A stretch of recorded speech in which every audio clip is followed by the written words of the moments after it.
Dito si Silong na lang natitira sa kalaban tapos biglang sabi ni Seti yan. Kaya mo yan, Silong.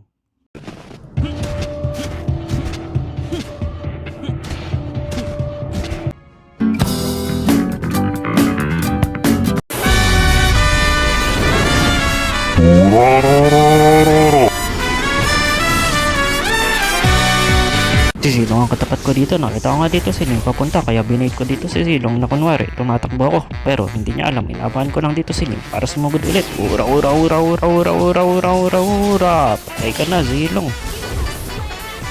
Nagtuturtle na kami dito. Kailangan ko iso yung mga kalaban dahil napakalayo ng tank namin, nasa taas pa. Tinamaan ng ligaw na bala si Chang'e. Tapos ayun, napatay na siya ni Selena. Tapos itong si Silong, sinusubukan niya pang patayin dito si Selena pero hindi niya yun mapapatay. Ura ura ura ura ura ura ura. Kung hindi siya pa mamamatay. Tapos ayun nga, nakuha na nga namin dito yung turtle. Dito kunwari, pupunta ako sa turtle pero nag-aabang dito si Selena. Ayun, tinamaan ng ligaw na bala si Silong. Tapos pumunta ako dito para mapatay na din si Silong. Ura ura ura ura ura ura ura. Nandito pa nga si Chang'e, sinusubukan niyang patay si Selena pero hindi niya ito mapapatay dahil nandito ako. Dito naglo-lord na nga yung mga kalaban, kaya nagmamadali ako para maabutan sila. Kaya alam mo kung hindi ko sila maabutan at yun nga, nakapag-lord na nga sila dito. At dahil dyan, patay na lang natin kung sino nandito. Ayun, pag-ana si Mia. Ura ura ura ura. Dito nakita namin si Franco, nag-iisa, kaya pinuntahan namin. Kaya lang biglang nag-ultimate si City yan, tikit-tikit pa naman kami. Napatay si Franco dito kaya lang napatay din si Selena.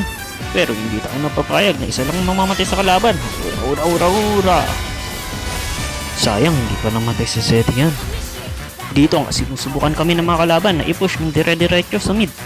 Pero hindi kami papayag, hindi papayag ang mga bida dyan. Ura ura ura ura ura ura ura ura ura ura.